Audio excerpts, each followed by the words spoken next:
Welcome to Vancouver Rape Relief's 2020 Montreal Massacre Memorial. This year we are hosting a series of 12 online events. You can find the full program on our website at rapereliefshelter.bc.ca.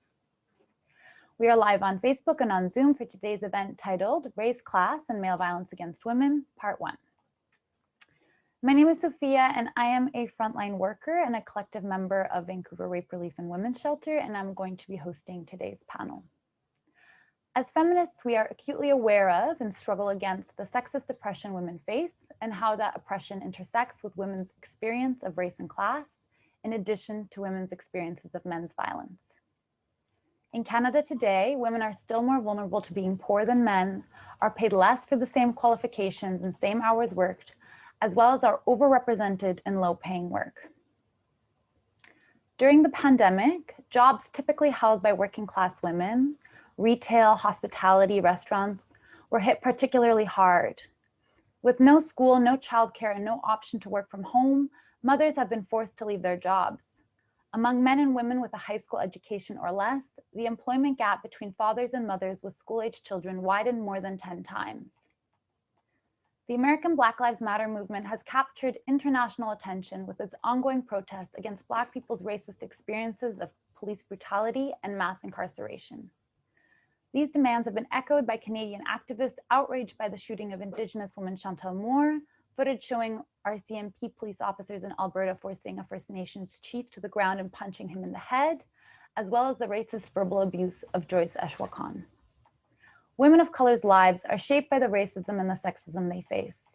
Since 2007, the population of Indigenous women in custody has increased by 66%, and Indigenous women now comprise 42% of the population of women offenders, although the population of Indigenous people in Canada is just under 5%. Indigenous girls are far more likely to be in foster care than non-Indigenous girls, and the Indian Act continues to discriminate against Indigenous women. And this is just a limited account of the inequalities Indigenous women face in Canada today. Today we have three speakers that will be making the connections between race, class, and male violence against women. Joining us is Julie Guesta from the Committee of Domestic Workers and Caregivers' Rights, Trisha Bapti from Exploited Voices Now Educating, and Ashani Montgomery, my fellow collective member at Vancouver Rape Relief and Women's Shelter. So at the end of the panel, there'll be a Q&A portion. So if you have any questions, you can type them in the chat on Zoom or in the comment section if you're watching live on Facebook. So to start, Trisha, if I can just have you introduce some of the work that you do and how from your work with and on behalf of women, you see the elements of race and class impacting women's experience of male violence.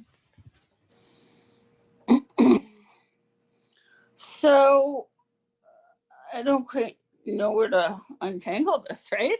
I want to start off by being, really clear. I am not a person of color. I am, Caucasian background.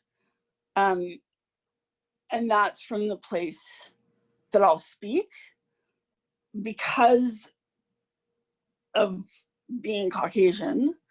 I can occupy spaces that people of color don't. And I hear the things and I see the things that are done. And that's what I need to not only fight against in the moment, but bring to the larger audience, right? And I've always been particularly fascinated by race, just growing up in my own, household. But I was apprehended as a child, and I grew up in the foster care system, so there was an overabundance of Indigenous young kids and other young kids, and I never saw us as different in the way a lot of people might have being race. I just knew there was something about them and about me that people reacted differently to. And I wanted to figure out what that is, because it seemed that I could use it somehow to change situations. And I was probably 12, 13 when I figured that out. So I got into prostitution around that same time when I went into foster care. And, you know, most of the girls in the group homes and foster homes were involved in being sexually exploited as well. And I watched how our stories played out in very different, in some ways very similar ways, and in some ways very different ways. You know, I'm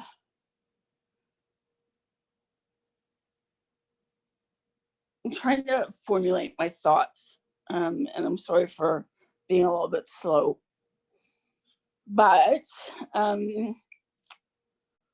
I just always knew I had an obligation to try and do something different for my friends. And I realized, you know, when we were working the streets, I knew that they faced a different kind of violence than I did. And I also knew that they went missing at a different rate than I did, right?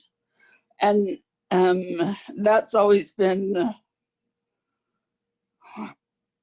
the one thing I've worked at trying to articulate, is how to talk about race from a Caucasian perspective, but wanting to do it because I saw how it directly affected my friends, right?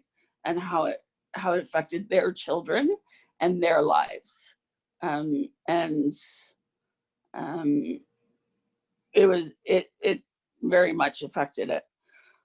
So anyways, all that to say, you know, I think the sex industry we're living in a time when, you know, we have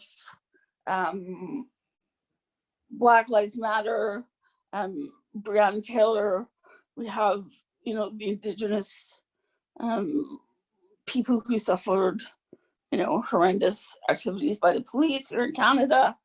And I find it very interesting. We have these very in-depth, very nuanced conversations about what's happening, but somehow pornography always gets a pass.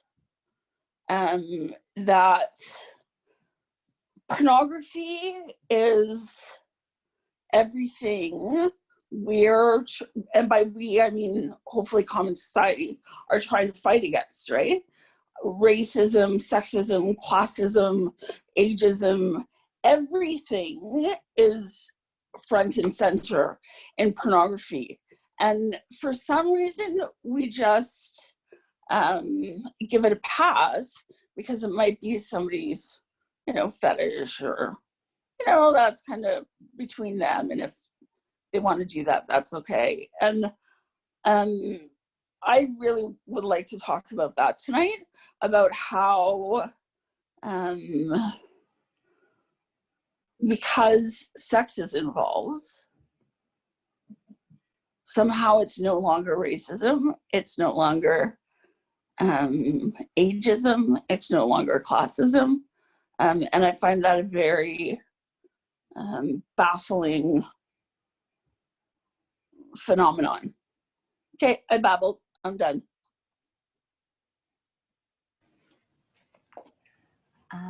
Yeah, I'm looking forward to you elaborating a bit more on that tonight, especially on racism in pornography. Julie, we'll have you go next. Hi, I'm sorry, my voice is, can you hear me? Yes? Okay, so good evening, everyone. My name is Julie Guesta, I worked in Singapore for 4 years as a domestic worker before coming to Canada. I arrived in 1991 under the Canadian Federal Immigration Policy called Domestic Movement Program, or FDM. 2 months after I arrived here, I have been involved in advocating for care workers and calling for landed immigration status upon arrival in Canada. Many years after, we are still calling for landed status. So the Vancouver Committee for Domestic Workers and Caregivers' Rights was established in 1992 as a community-based nonprofit organization that provides assistance to foreign domestic workers and caregivers and seeking improvements to their employment conditions and immigration status. When we look at the history of the plight of foreign domestic workers and care workers in Canada, we cannot help but look at how racism is so much at play in the Canada immigration legislation. From the late 1800s to 1967, domestic workers came into Canada as landed immigrant or permanent residents. The women were mostly white and from Europe, except for West Indies, who were predominantly Black, who also arrived in Canada as permanent residents. But then again, the West Indies were required to work as domestic workers at least 1 year. Despite our relentless struggles for landed status upon arrival, the Canadian federal government brought in one program from one another and another and another. All were announced as improvement of the previous. True, they were improvements. But the 1973 Employment Authorization Program, the succeeding programs, all fell short of the call for landed status now. Each improved legislation caused increasing difficulties for caregivers in getting their permanent residency status. The main difficulties are the discriminatory requirements of English and educational levels, which are not required in fulfilling their work. Even their employers agree with the workers. After over 24 months of fulfilling their work, their workers work way beyond their job description and their works and their hours of work. And now, just very recently, the immigration minister announced that the cap for the number of permanent residency application for the home child care pilot has reached its quota of 2,750 for 2020. We don't know who among those who applied have been affected by this new announcement. In other words, those affected would have to reapply in 2021, affecting their lives here and their families at home. No longer separation from their family, more cost to renew expiring documents, and further anxiety on when they ever get their permanent residency status.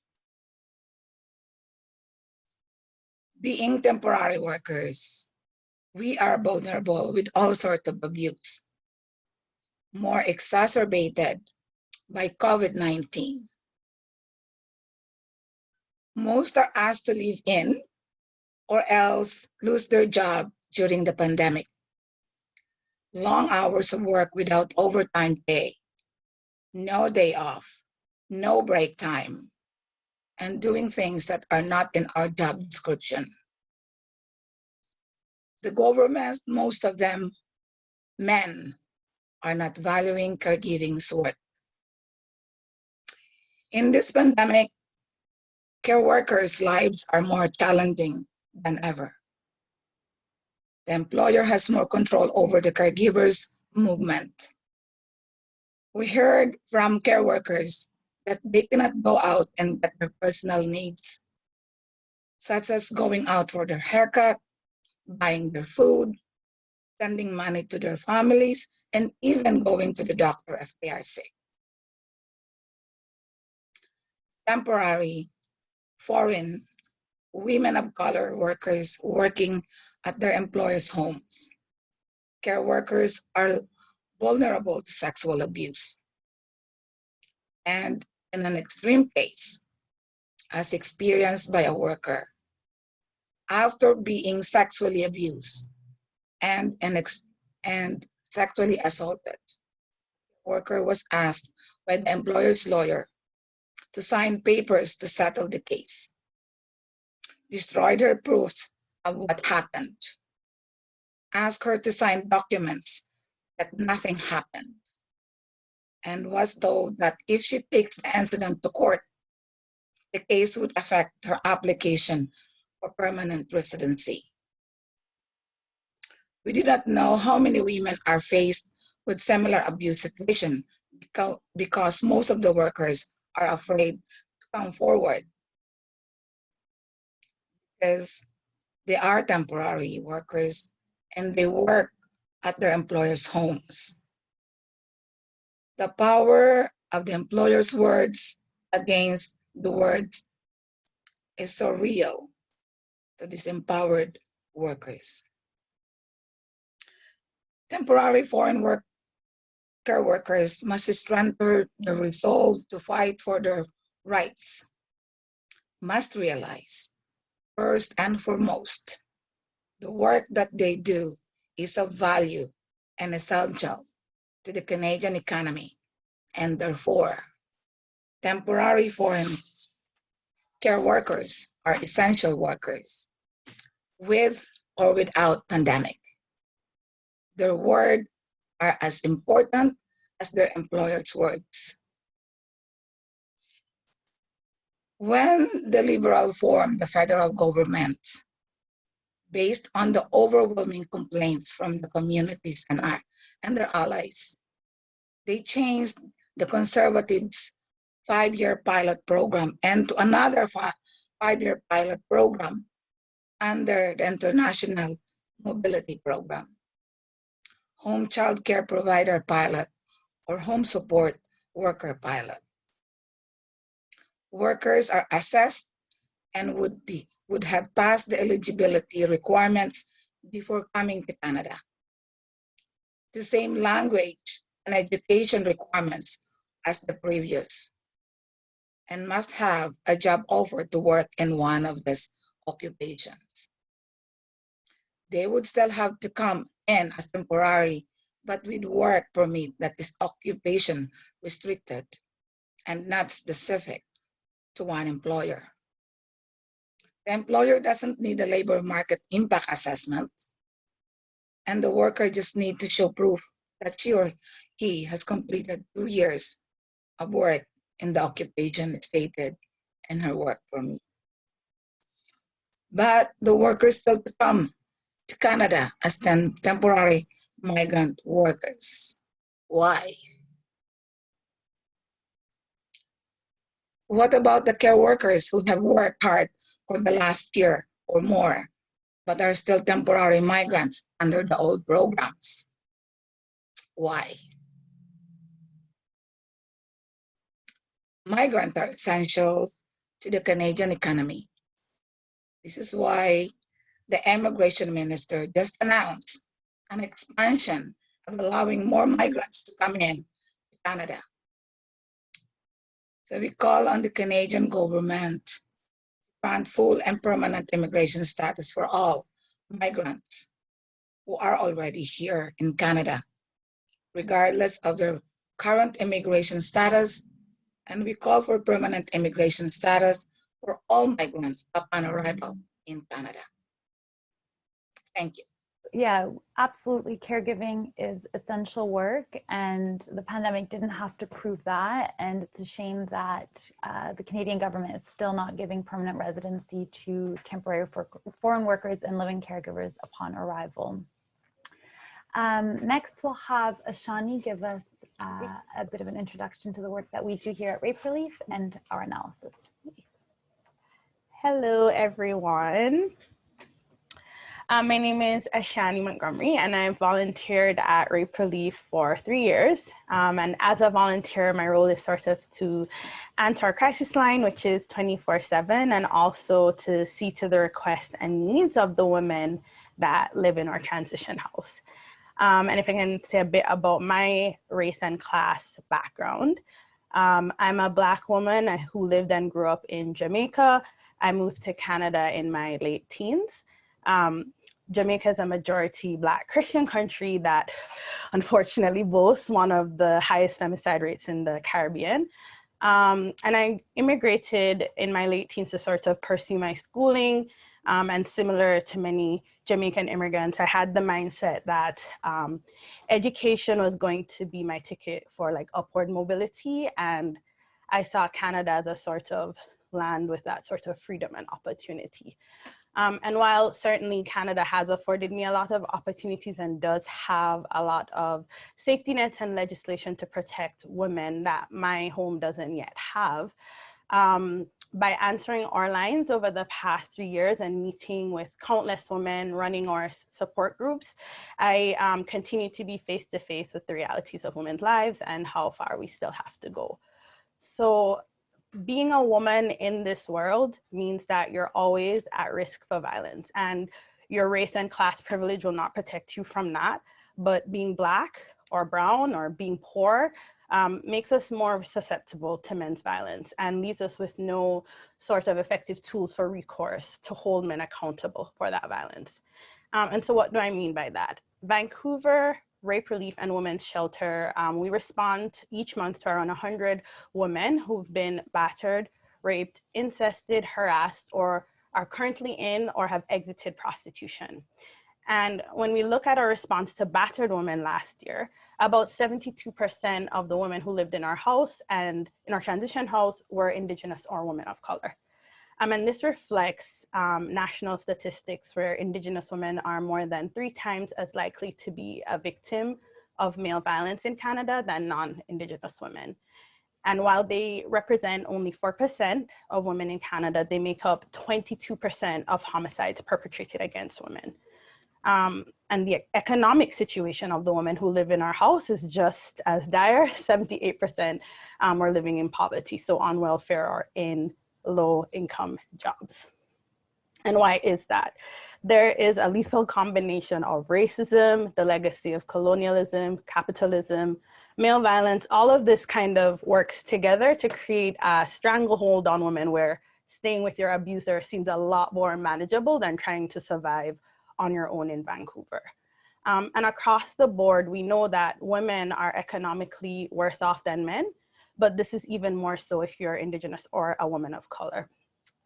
The state does not see themselves responsible for economic equality, as evidenced by the sad pittance that is welfare.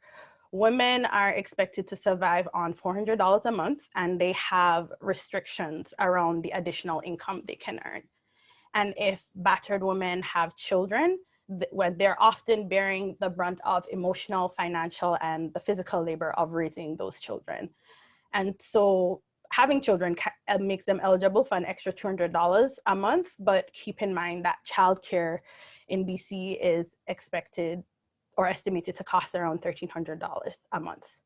And if mothers decided that they wanted to take on the task of working and shuttling children to school, she'll have to add transportation costs to that, maybe an extra $200 a month. And if I can give you an example from our transition house, I've seen moms be like their children have been deemed sort of maladjusted by MCFD, and MCFD's solution to that is like graduating schooling. And what that looks like is they tell the mom, okay, the kid is gonna be in school for 2 hours this week, and then 4 hours next week, and then 6 hours the following week, to sort of readjust them back to school. So what that looks like if a mom has more than one kid is she's waking up early to get all of her kids ready. She's getting on the bus to drop them off. She's coming back on the bus to pick up whichever child is in graduated schooling 2 hours later, and then a third time to pick up the rest of her children. And there is no job to accommodate for that. There is no respite for day in, day out navigating with your toddlers on a bus. And you can be sure that the monitoring and the suggestions of these solutions to Indigenous women and women of color are disproportionate to their white counterparts. For immigrant women with no status, it's extremely difficult to find options to enroll their children in school. And again, for women who come here through the proper channels, Canada relies and encourages immigrant women to fulfill their low-wage jobs, such as care work and agricultural work. They're good enough to be the backbone of the economy, to work, to serve, to pay taxes, but they can't expect permanent resident status here and long-term stability or financial stability in Canada. And women with no status and sometimes language barriers are expected to navigate our complex immigration system, an apparatus that's often punitive in nature and has even less oversight than the police, and the police have no oversight. Okay, not no oversight, but not a lot. And we've had women be released to us, to our transition house, but they have to be diligent in reporting. She has to be diligent in reporting where she is at all times, and sometimes even reporting in person weekly. And I wish that this level of surveillance and monitoring were leveled at men who commit violence in our communities and have actually demonstrated that they're a danger to society. And women who are applying for refugee status or they're filing human and compassionate claims to gain status in this country, they're expected to live on no income, and these applications can take minimum a year to complete. A lawyer once warned a woman I was working with that the worst thing you can do on that application is to lie. I think the greater lie is Canada's illusion of multiculturalism that greatly contradicts the actual economic and precarious reality of the immigrant woman's experience in this country. And as feminists, well, people before me, they argued for the state to protect us and for public trial and public accountability for violent men who commit violence against women and children. We argued that wife battering is a crime. It's not a private domestic issue. We want women to be taken seriously when they report that crime to the police, or when they report their rape to the police. Rape Relief in the past has intervened or had intervenor status in Bonnie Mooney's case. So Bonnie Mooney is a woman who sued the government for not interfering with her batterer and protecting her from him. And he ended up shooting her best friend. No, he ended up killing her best friend and shooting her daughter. And in that, as interveners in that case, we said to the Supreme Court that inadequate police investigations of these crimes arise out of sexist tendencies and beliefs, and that male violence against women and inadequate police responses to them compromises women's rights and security of the person as guaranteed by the Women's Charter of Rights to Equality and Security. But we still see that at every level, Indigenous women and women of color are failed by the criminal justice system. The federal RCMP operational manual and the provincial violence against women in relationship policy, which is supposed to be aimed at protecting battered women and give guidelines about how to attend to these situations, we see with our work that police still don't follow these guidelines. We've had police tell women, well, you know, I don't really want to arrest anybody, and if I have to arrest somebody, I have to arrest you too. We've had police essentially ask the children that are present to translate for the mom, which is in clear violation of both the policies I mentioned earlier. And the policy of mandatory arrests too, that were introduced to sort of take the pressure off women from reporting, because they obviously have lots of reasons why they wouldn't want to cooperate, especially if they're still dependent on the batterer, them and their children. And this policy doesn't really work in women's favor all the time, because you do have sexist police. They do empathize with the men in these situations, and sometimes it's the woman that's being arrested. And apart from the humiliation and trauma of an arrest, you can imagine how much it can affect your life. Increased monitoring, a criminal record, loss of your job, loss of prospects, all of that. And in the media just this month, we heard of Cerise Winter, who's a Black and Indigenous woman. And she was deemed at being at high risk for domestic violence. They actually arrested her because she didn't show up to court to testify against her attacker. This summer, Regis Korchinski-Parquet, she's a Black woman, she fell to her death after the police were called to her flat in Toronto. Chantal Moore was shot dead by an officer in New Brunswick while he was carrying out a wellness check. So at the moment, Black and Indigenous women, Black and Indigenous women are the fastest growing inmate population in Canada. So it's little wonder why women of color and Indigenous women who call our lines are very, very reluctant to use the police. And I think last week, the Vancouver Police Department even said they put out that they're forming this response team. And this response team is to deal with low-level crime and street disorder, and it's going to focus on troubled spots. So they've named the downtown East Side, Chinatown, Gastown, etc. And I think that that's just quite wild to respond to these communities with more police.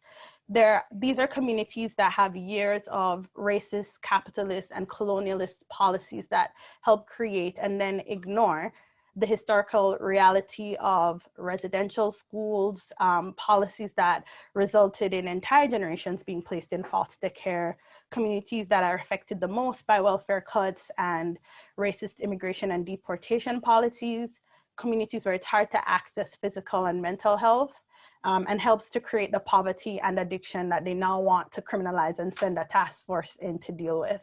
So women of color and Indigenous women see a racist and classist criminal justice system that monitors them, arrests them, and brutalizes their communities.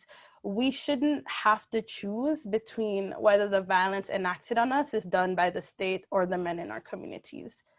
And most of the women who call our line for rape or sexual assault, they're also not interested in using the police. But if they want to use them, we can expect some of the same sexist attitudes and sloppy investigations. We can expect to be discouraged from accompanying our woman while she gives her statement. And similar to when we help battered women, we often have to advocate for the woman to be interviewed in their own language. So just last month, while I was answering the lines, VPD called us about 2 a.m. and they asked me if we could provide for them Arabic translation. And I think that's a little bit interesting, given that they have a $304 million budget. And I think this is a key piece of evidence. The statement that the woman gives is often what the case hinges on. You should put some of that money into ensuring that she's giving that statement in a language that she's fluent in. And while making these statements or reporting a rape is a grueling experience for any woman, I can't help but think that the deeply ingrained racist attitudes towards Indigenous women is what motivated this RCMP officer in Kelowna. He asked the 17-year-old Indigenous girl if she was turned on during her rape, and he implied that she was making this statement as an excuse for using drugs at the time. So that's sort of the conditions under which women are reporting. We also know that women of color and Indigenous women make up a large number of the women calling our lines who are in or have exited prostitution. Again, compared to the 4% of women in the Vancouver population, they make up 27% of the women who call us who are in prostitution. Black women are only 1.2% of the population, and they make up 14% of the women who call us. Their main requests are often shelter and money, and this again reflects the economic conditions of women of color's lives in Canada. with them having the increased chances of being poor and being in vulnerable situations where men can and do use their power in the world to brutalize and rape you.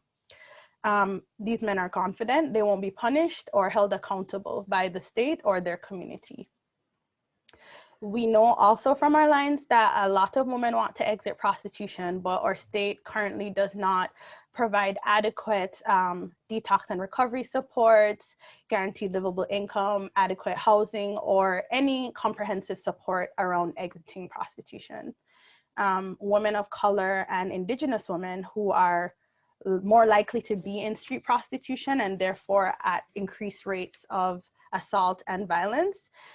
So I think any analysis of women who are in prostitution that doesn't acknowledge this and doesn't acknowledge the compounding effect of race and class on the conditions of women's lives, it's privileged, it's apathetic, and it's careless. The disproportionate representation of Indigenous women and women of color in our House and calling our lines reflect the racist and classist societal attitudes and legislation in Canada. And we have to contend with this if we want to achieve true women's liberation and an end to male violence against women.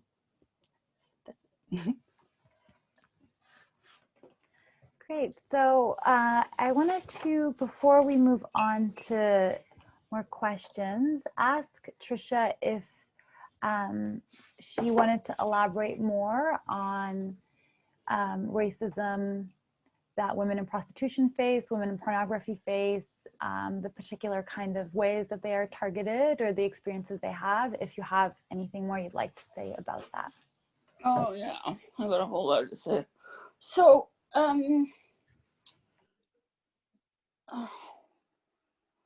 I think when people talk about racism and colonialism, I know for white people, because I'm, usually talking to them, they're incredibly, almost willfully ignorant about what it means, or, confuses it with other things.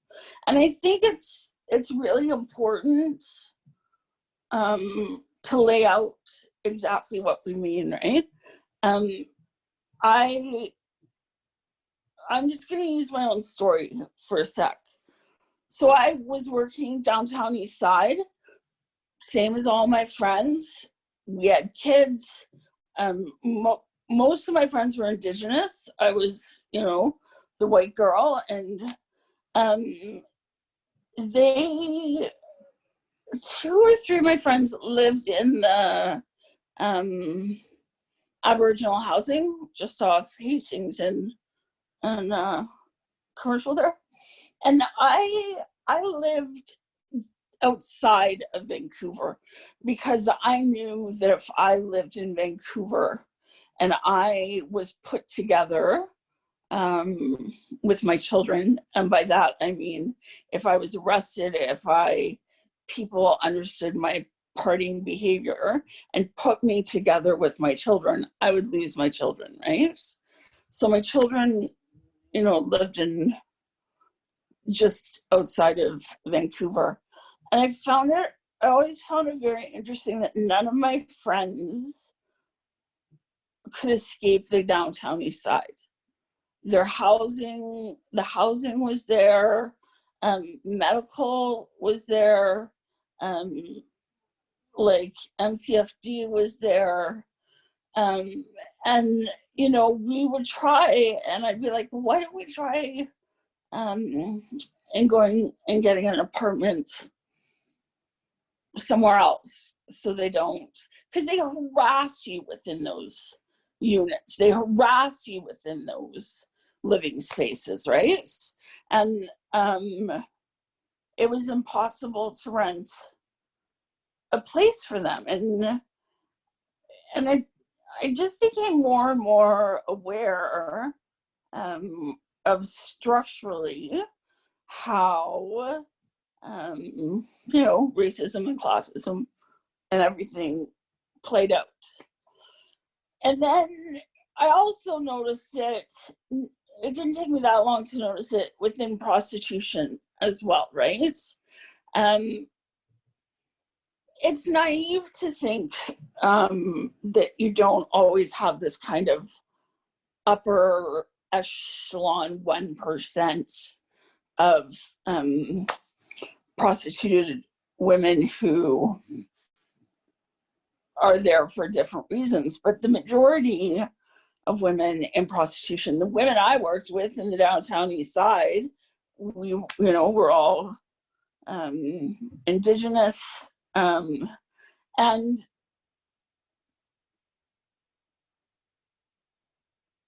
it was a woman's race and a woman's, I don't know what the tangible word is. It was her race, and it was her, I don't want to say desperation, but that's the closest word I have to it, that would determine her worth. And there were all these outside factors that men would put on women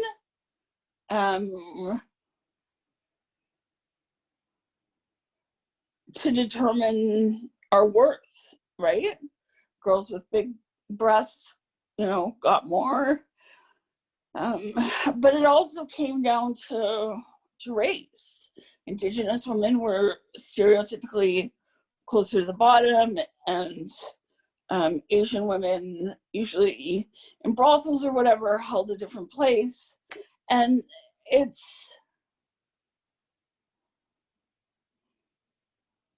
not a single thing has changed. Like nothing, I'm still dealing with women who are trying to get out of prostitution. I'm dealing with youth now who are sugar babies, and all the same dynamics and all the same dynamics are still the same ones at play. And you can't try and dismantle prostitution. You can't try and dismantle pornography without admitting that system is very real and very alive there, and not people's choice, not women's choice. You can't say, she's okay for working for this menial amount because it's better than being on the streets or whatever it is, right? And that's generally what we hear about when we're talking about Indigenous women and women of color. And it's, it breaks my heart, and it infuriates me that we're still talking that way about human beings, right? And it's something that desperately needs to change, and it's something that we need to stop letting men get away with. Like, it's got to so I was at this thing the other week, anyways. I was standing beside this exceptionally idiotic man, and he was talking about Black women and how much more they enjoy sex than everyone else, and they're like animals. And I just looked at him and I'm like, are you that stupid? Like, do you really, like, is this like your baseline for intelligence? Because that's like, it's wrong, it's racist, but those are the kind of things that men still believe, right? And as long as we have pornography and as long as we have prostitution, nothing is challenging them on that thinking. I mean, we're challenging them on class, we're challenging them on, in financial ways, we're challenging them about their, power to purchase sex. But I think one of the bigger keys that's missing is calling them on their racism, because it's so apparent. And if you're, in a space where you can hear it. But I think, yeah, I don't know what I think anymore. I don't know what but you guys have been phenomenal. Thank you very much for everything you've said so far. Yeah, and thanks for echoing how deeply racist the institution of prostitution is. That's what we were hearing from women in our panel yesterday as well. It's often the most marginalized women that are represented in prostitution, not the women that have a choice. And well, and it's playing, like, it's all about men's fantasy, right? Like, they'll call a brothel and they'll be like, oh, I'd love a Korean girl, like 5'3", and it's like, you're not, like, what are you gonna look at her papers? Like, how do you know she's Korean, right? Like, it's just this catering to these stereotypical racist fantasies they have, and we've just got to stop it. Yeah. Well, yeah, because it's commodifying women and purchasing the woman herself, and having all the racist stereotypes attached to that as well. Yeah. So I'm seeing a comment from Leanne, I believe, in response to Ashani's comments on racism in policing. And she's saying that Violence Against Women Advocate Case Review, VACR, is a form of frontline grassroots violence against women oversight of police we've been using in Ottawa for sexual assault and violence against women in intimate relationships. And that 4 years in, it's beginning to show some promises. In BC, we're not having any sort of traction right now in terms of reviewing police cases. And I think we'll have a chance to talk more about the criminal justice system too, and some of the other questions that I'm seeing. And I also have a lot to say about that too. So I'll move on to taking some questions from the audience. So I'll encourage everyone to either type them into Zoom or over Facebook. And what I'd like to know about first from Ashani, Julie, and Trisha is what sort of institutional policies and practice are in place currently that exacerbate the race, class, and sex inequality of the women that you're working with? What are you Everything. Everything. Everything. Yeah. I mean, name something that isn't, right? Like, I mean, I'd like to be a bit more hopeful, but we live in a system created by men, and those men are very clear about what they think about us, right? And I don't, particularly here in Vancouver, until, for me personally, okay, no, not so personally, for some of my friends too, until every single officer is gone that was an officer in the 90s when Picton was around, there's no point in trying to work with them. None. There's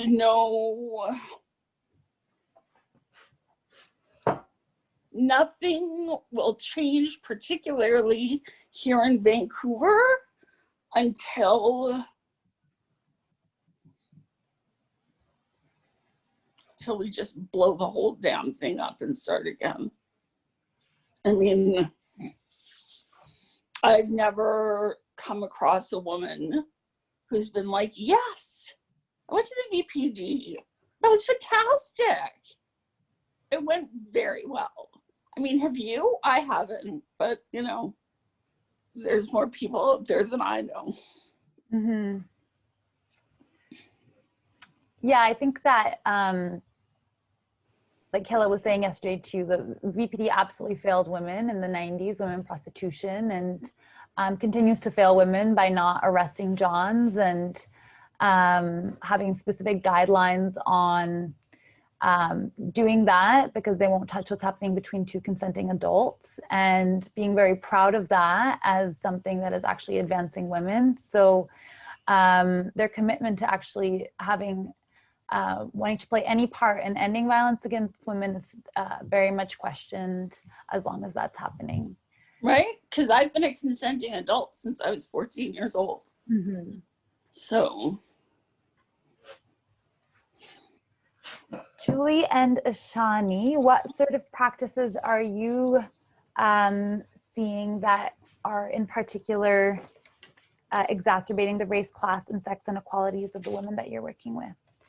If we look on the economic side, anything that is not geared at recognizing that women have been performing unpaid labor and are underpaid is a policy that exacerbates women's situation and vulnerability to violence.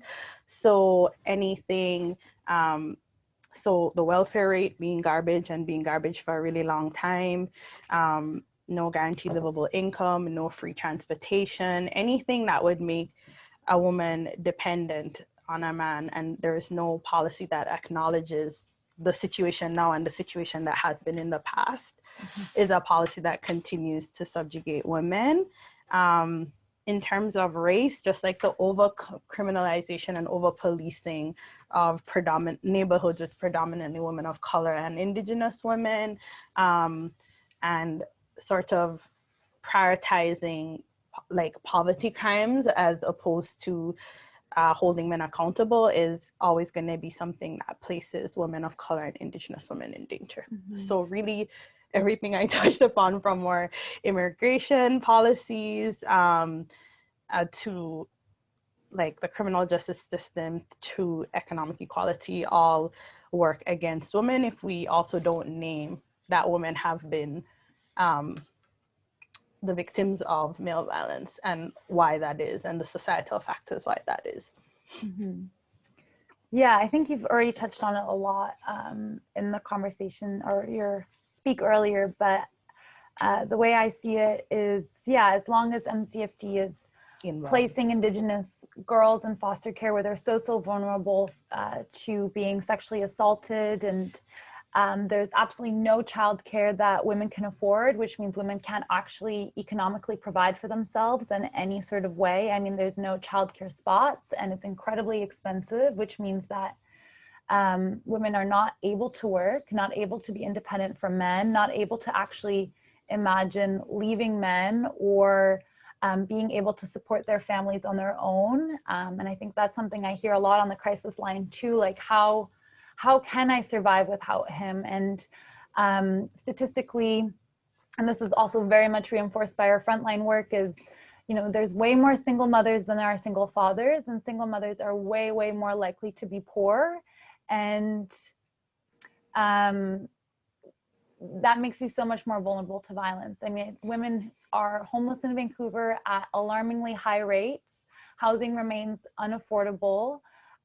Women are sexually assaulted in mixed sex shelters. Women are sexually assaulted in SRO housing. All the kinds of resources that women are given to supposedly be able to not be homeless are the minimum, and still make them incredibly vulnerable to violence and give them no hope to actually get out of poverty. I mean, it's all of the supports that do exist still keep women in poverty because there's nothing meaningful that is given to women where they can actually have stability in their own lives and be able to not have to rely on moving in with a man in order to have somewhere to sleep for tonight. And of course, the lack of investment in mental health and substance use treatment, as well as absolutely no investment in exiting services for women means that women are condemned to be in prostitution, and as long as women are in prostitution, they're going to be vulnerable to violence. So I actually called 2 detox places this year that have double the amount of male beds to female beds, and I'm still unaware what this is. Yeah, and women, you know, of course, women are still dying of overdose deaths as well, and 274 women have died of overdoses this year in British Columbia, which far exceeds, you know, any sort of deaths we've seen from COVID. And so I think in general, from housing to mental health to addiction treatment, we're seeing a total lack of investment by municipal, provincial, and federal governments in any sort of services. And, you know, discriminatory policies that make it particularly hard for women to be able to get a proper response from the state when they actually need it, like from MCFD, that doesn't actually support women, but rather controls women and tell them that they're not being good enough mothers. And yeah, of course, the criminal justice system is not holding men accountable and still failing women of all race and class backgrounds. Julie, do you have anything that you'd like to say? I mean, of course, the Immigration Canada and CBSA is not giving migrant workers permanent residency upon arrival yet. Do you see any other policies in particular and practices that are affecting the women that you work with? There are so many layers of the policies that domestic workers and care workers, because even one is that there's no landed status, and then the policies are saying that there are a lot of shortages of healthcare providers.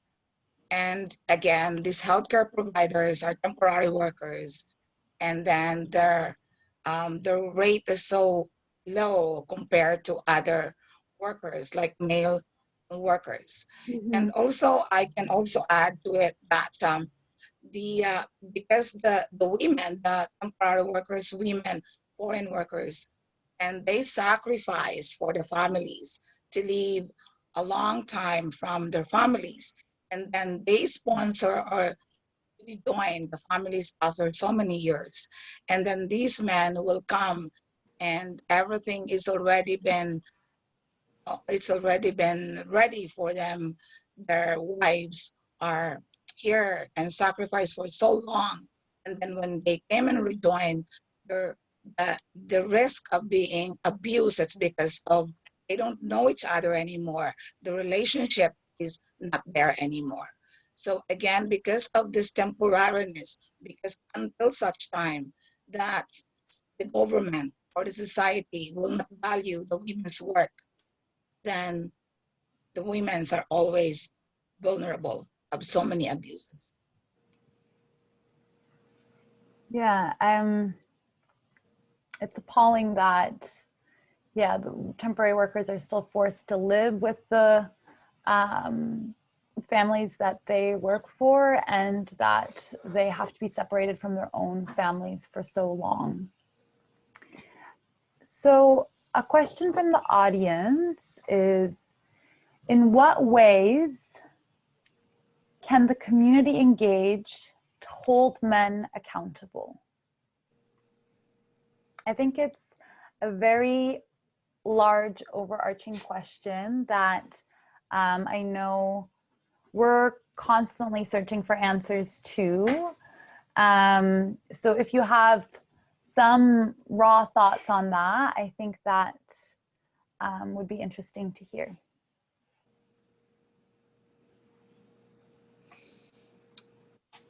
You can give money to us. I'm joking. We're doing hard work. Yeah, that's an interesting question. I think it is true that you want to say like letting your elected officials know your position, but it is also that like they're not sometimes invested in that narrative, and we can see that from like when we try to do public education work or lobbying for like the abolition of prostitution. So I'm like struggling to think of like, how do you deal with a government that like has a law that was supported by a lot of people, had a lot of research go into it, but then some provinces don't enact it? Like, how do you create awareness around that and pressure around that? I think some things like the guaranteed livable income is getting some traction now, but then it has pieces that like it has conditions, which is not truly like guaranteed livable income. And how do you like participate in the process of arguing for the full scope of guaranteed livable income? It's such a big question, because it's like, which issue are we talking about? In terms of holding men accountable, like for the violence that they commit against women. I mean, I think it's hard because I think, you know, there's no perfect answer on how communities can hold men in their community accountable, except for men calling out each other for the violence that they commit against each other is always an important step for men to be able to do. And I think as feminists, we've always turned towards the state because we believe the state has a responsibility to provide for us, because communities often fail us and don't actually hold men accountable. But I know that we were saying yesterday in our conversation with Jean Enriquez that we want to have a larger conversation on men's accountability in the future, because there's so many different thoughts that we still have to explore in that. Because I think it's a continuous process that we as collective members, as an organization, are constantly thinking about. Okay. So another very timely question is, there's a serious debate right now on like holding abusive men accountable. So that kind of goes into what I was saying just earlier. So via, like, there's a serious debate right now on holding men accountable via the criminal justice system. So what are your thoughts on the criminal justice system and how it has responded to women so far?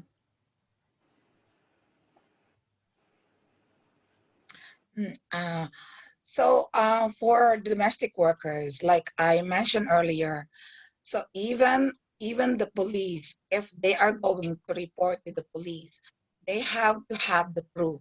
Let's say, for example, the example that it's not really an example, it's really a real case, that she is even scared to report to the police because she doesn't have a proof of what she is talking about. So who is going to witness what she is saying against the employers? So again, this is not only for the domestic workers, but for all women without any witness.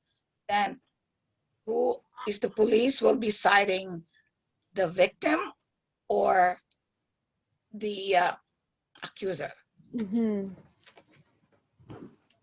So from your perspective, women who are caregivers are so concerned about being taken seriously at all by the police, as well as their precarious status, that for them, the criminal justice system is never an option, or barely an option, to hold anyone accountable or to protect them.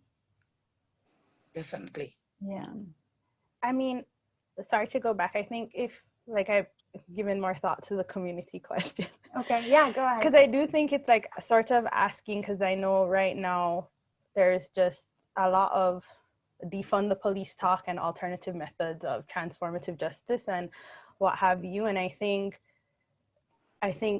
like it's a conversation that's ongoing in our collective, but there are like many things outstanding about what to do when you're asking a community to hold a man accountable. Like, who is the community? Who are you asking? Like, how willing is this man to participate in this process? And like, what are his power dynamics? Like, you can't have a conversation when there is such unequal power dynamics in the world. And like, what are you gonna do with violent men who are have no incentive whatsoever in our sexist society to participate in a process when they weren't like being compelled without being compelled to. So I think those are like huge questions we have to answer before we even talk about like how to get the community to hold men accountable. So those are my thoughts on that. Mm-hmm. And then the second question was about, repeat it for me, sorry. Yeah, I think the second question is just about how, I think it goes hand in hand with that, because how do we hold men accountable? The criminal justice system? Yeah, when it's so sexist and racist. Yeah, like it's pretty dismal right now, because like even the most recent stats of sexual assault, like if you're talking about police reported sexual assault, that's almost 500,000 being reported to them in all of Canada, sorry. And 1,056 is the number that has made it to trial and the man has been convicted.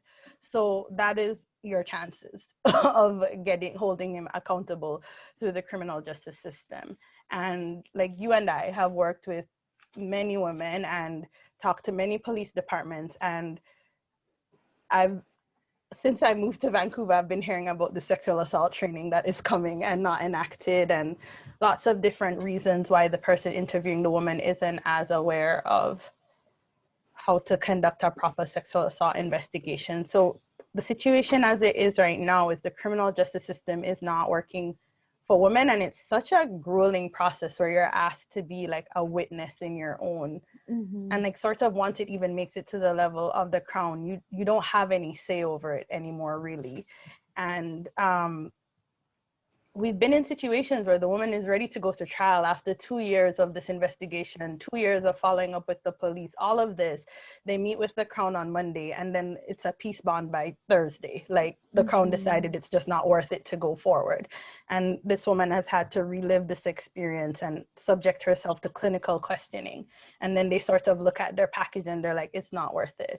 So I think we like have to have a like real conversation about like how long it's failed women and how it's not working for women to use the criminal justice system to hold men accountable in the way that it is now, at least set up. Yeah. And I think we even need to go one step further than back than that. Is what about women who don't want to access the police or the justice system, right? Because it's been, they've seen how it's worked out for their aunties or grandmas or whoever, and the thought of going to the police is more overwhelming than, living life as a sexual assault survivor who never got any justice, right? Not that we really got justice, but we need to, I think, be looking at how the police present themselves and interact with societies. And we all know they've been saying they've been doing that for ages, but that's not, and the women I've worked with played out very well. Yeah, I think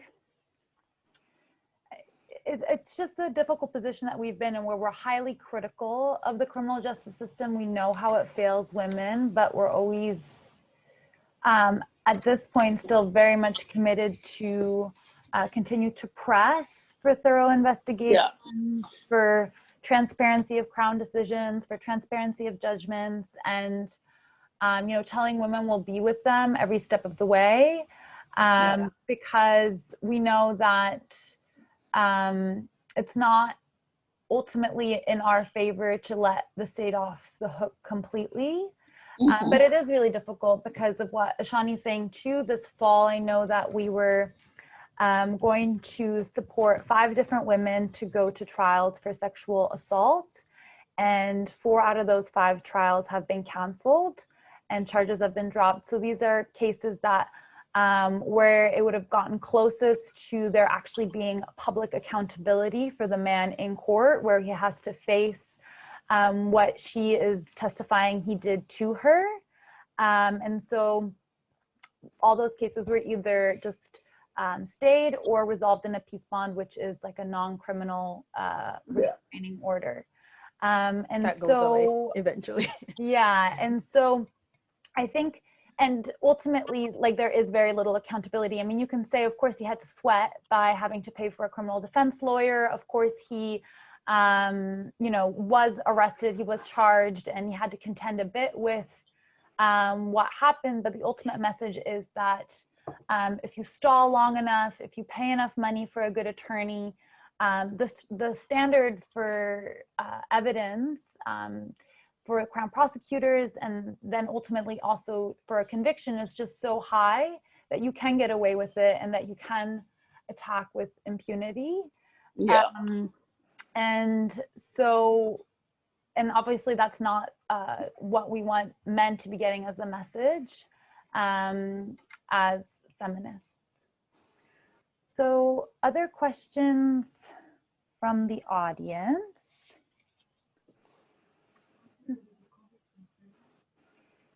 So,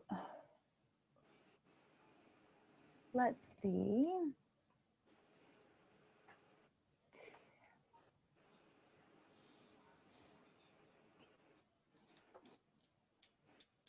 Got a lot of lovely comments in the chat, which I hope everyone has a chance to read.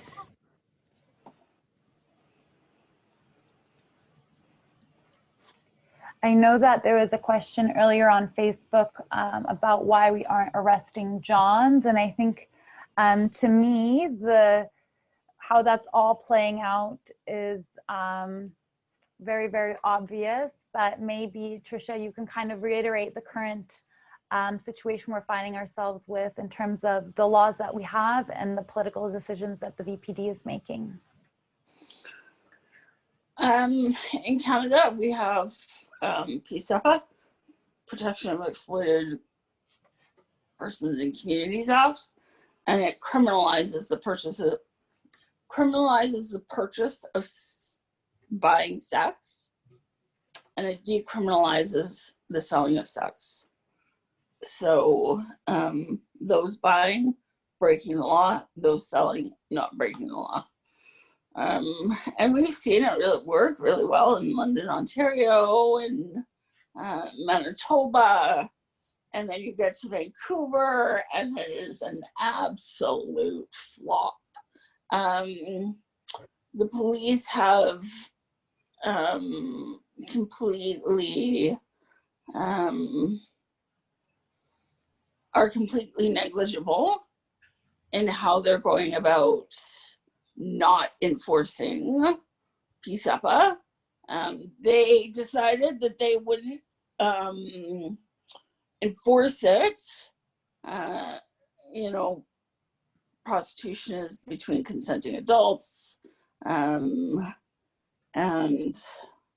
it's just not something that's on their radar, which I find fascinating, that the, you know, police of the poorest postal code in all of Canada can't see any inherent disparities between the women on the street and the men in their cars trying to buy sex.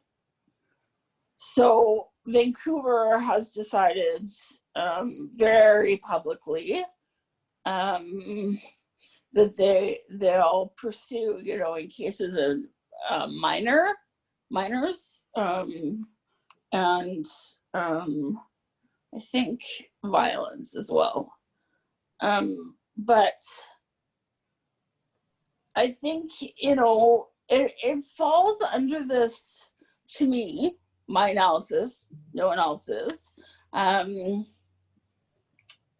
Vancouver has this bizarre pride in being the forward-thinking, what they believe to be the forward-thinking part of Canada. So, you know, we were the first ones to kind of get a needle exchange, Right? the first, like that kind of thing, Farm right? reduction policy. Decriminalize small amounts of, Drugs. you know, heroin before anyone actually did it legally. So I think the police have always had this kind of like macho pride that we are breaking the laws in a good kind of way, except this time they're not. And they're completely abandoning women, and they're completely abandoning the most vulnerable of the women. And I find it